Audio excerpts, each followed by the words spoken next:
why I love working at NASA, why wouldn't you? Like, who wouldn't love working here? We have some of the most challenging problems to solve. We get to do some of the coolest stuff.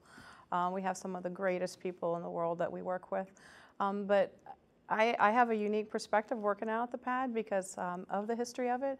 I actually came from another center. I used to work at NASA Langley Research Center, and I came here towards the end of shuttle. So I didn't have the privilege of working throughout the shuttle program like so many of my coworkers down here.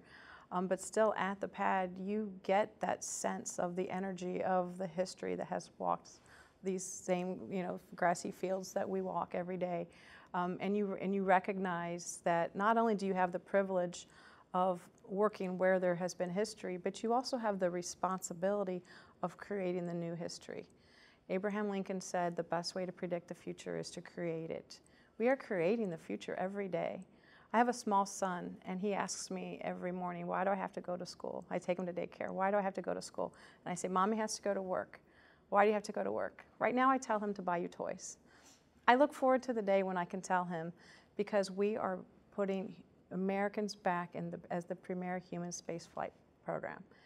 And for him to grow up, for us not to be the leaders in human spaceflight is not acceptable to me. We are creating that legacy for the next generation. If I had to send a message to students K through 12, I would tell them it's really important to believe in yourself. When you work for NASA, you don't hear us saying the sky's the limit, because for us the sky is not the limit. We don't put limits, we're always pushing the boundary, and you have to believe in yourself to do that. When you're a kid and you don't work around a space center, you may not think NASA is something that is something that you would be doing in your future. I grew up in Indiana. It was not something I ever thought about doing. But you have to believe in yourself. And if you do that, the sky's not the limit for you. You can do anything.